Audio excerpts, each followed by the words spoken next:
మన ప్రభువును రక్షకుడునైన యేసుక్రీస్తు వారి శ్రేష్టమైన నామమున వందనాలు తెలియజేస్తున్నాను. ఈ సమయాన్ని ఆశీర్వదించి అనుగ్రహిస్తున్న పరమ దేవునికి కృతజ్ఞతలు. క్రీస్తునందు కనికరించిన దేవునికి మరొక పర్యాయం కృతజ్ఞతలు తెలియజేస్తున్నాను. ఈ సమయంలో ఒక లేఖన భాగాన్ని మనం ధ్యానించుకున్నాం. కీర్తన గ్రంథంలో నుండి 1వ అధ్యాయము 1వ వచనం కానుండి 3వ వచనం దాకా వ్రాయబడిన లేఖన భాగాన్ని మనం ధ్యానించుకుందాం. ఈ మొదటి కీర్తన గ్రంథానికి ద్వారం లాంటిది.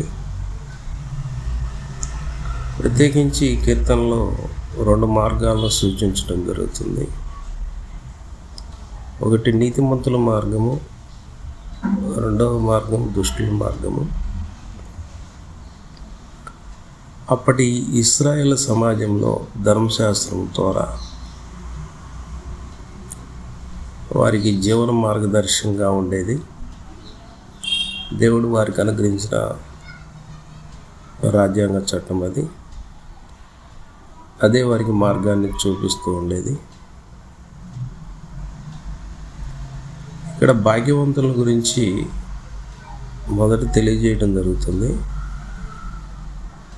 భాగ్యవంతులు వారిని ఉద్దేశించి తెలియజేసినప్పుడు దుష్టుల ఆలోచన చొప్పున నడవక. ఈ విషయంలో 3 అనుసరించకూడని విషయాలు ఉన్నాయి.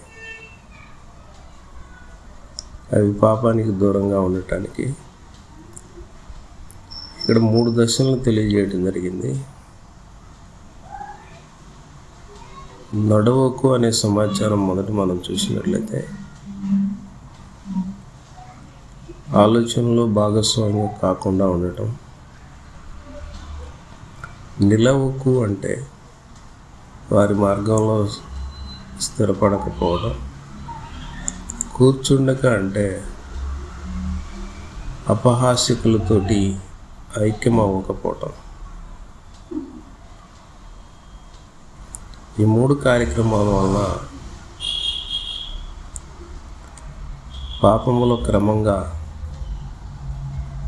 స్థిరపడే ప్రక్రియ జరుగుతూ ఉంటుంది. అప్పట్లో ఇశ్రాయేలు ప్రజల యొక్క పరిస్థితిని కనుక మనం ఆలోచన చేసినట్లయితే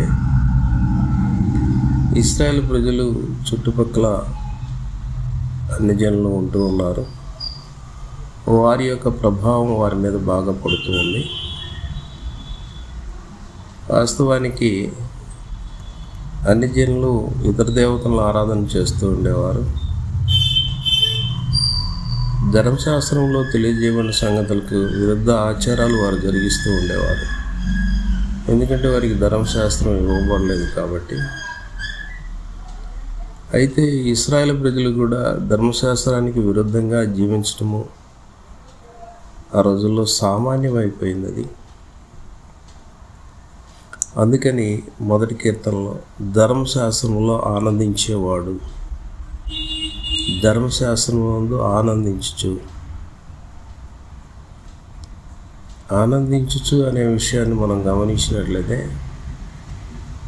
దేవుడిచ్చిన రాజ్యాంగ చట్టాన్ని, ధర్మశాస్త్రాన్ని భారంగా ఎప్పుడు కూడా భావించకూడదు.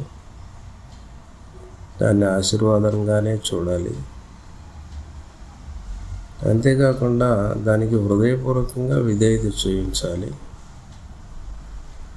దాంతో పాటు 2వ సమాచారము దివారాత్రములు ధ్యానించుచోనన్నాడు.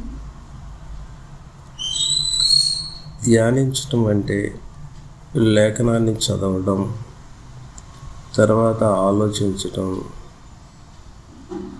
దానిని అనుదిన జీవన చర్యలో అమలు చేయటం. ఈ కార్యక్రమాలు జరిగించే దాన్ని ఉద్దేశించి తెలియజేయబడింది ఆ లేఖన భాగం. ఆ రోజుల్లో ప్రతి ఇశ్రాయేలీయుడు కూడా ధర్మశాస్త్రాన్ని జ్ఞాపకం చేసుకుంటూ ఉండాలి. చిన్న వయసు నుండి కూడా వారికి ధర్మశాస్త్రాన్ని కంఠస్థం చేయిస్తూ ఉంటారు.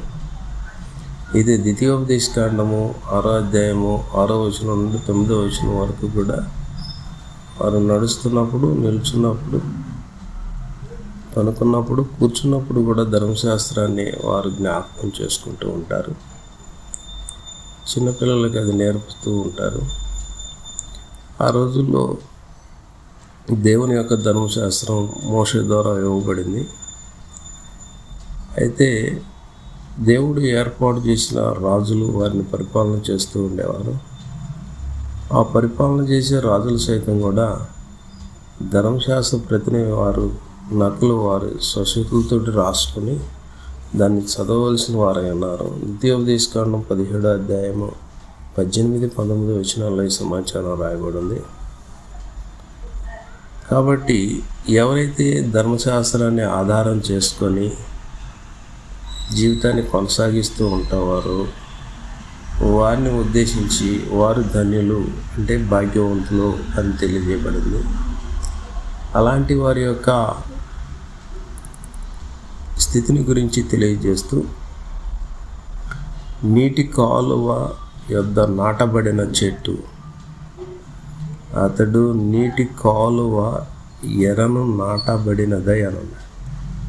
నాటబడిన చెట్టు ఇది యాదృచ్ఛిక అంటే అనుకోకుండా పెరిగింది కాదు, ఇది ఉద్దేశపూర్వకంగానే నాటబడింది. నాటబడే పరిస్థితిని కూడా ఆయన తెలియజేశాడు.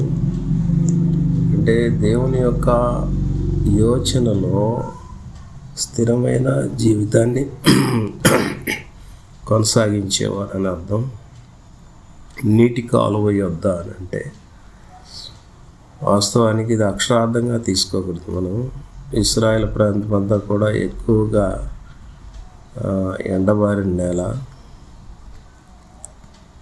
ఈ ఎండబారిన నేలను ఉద్దేశించి చెప్పట్లేదు. కాలువల దగ్గరే చెట్లు పచ్చగా ఉండేవి.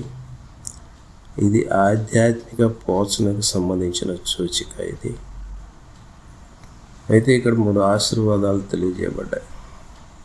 తన కాలం ముందు ఫలమిచ్చు, సమయానికి ఫలితం ఉంటుంది. ఆకు వాడక అంటే నిరంతరము జీవించే ఒక కార్యక్రమం. చేయునిదంతా సఫలమగును అని అంటే దేవుని చిత్తంలో విజయాన్ని ఖచ్చితంగా పొందుకోవటం జరుగుతుందని అర్థం. దీని నుండి మనము తెలుసుకోవాల్సిన విషయాలు 2 మార్గాలు ఉండటం జరిగింది. నీతిమంతుల మార్గము ధర్మశాస్త్రమే ఆధారపడి జీవితాన్ని కొనసాగించడం. దుష్టుల యొక్క మార్గము దేవుని నుండి దూరమై జీవితాన్ని కొనసాగించడం. కాబట్టి వాస్తవంగా ఇలాగా ఈ ఆశీర్వాదానికి సంబంధించిన నిజమైన విషయాన్ని మనం గమనించినట్లయితే ఈ భౌతికమైన ఆశీర్వాదమే కాదు, దేవుని చిత్తానికి అనుగుణమైన జీవితాన్ని గురించి ఇక్కడ తెలియజేయటం జరుగుతుంది. దేవుడు ఈ లేఖన భాగం ద్వారా మనతోటి ఏం మాట్లాడుతున్నాడంటే, చెడు సాంగత్యం అనేది దేవుని నుండి క్రమంగా మనం దూరం చేస్తుంది. ఎప్పుడైతే దేవుని వాక్యాన్ని మనం ధ్యానించడం జరుగుతుందో అది మనకు ఆత్మీయ ఆహారము, అది మనకి దేవునికి దగ్గర చేస్తూ ఉంటుంది.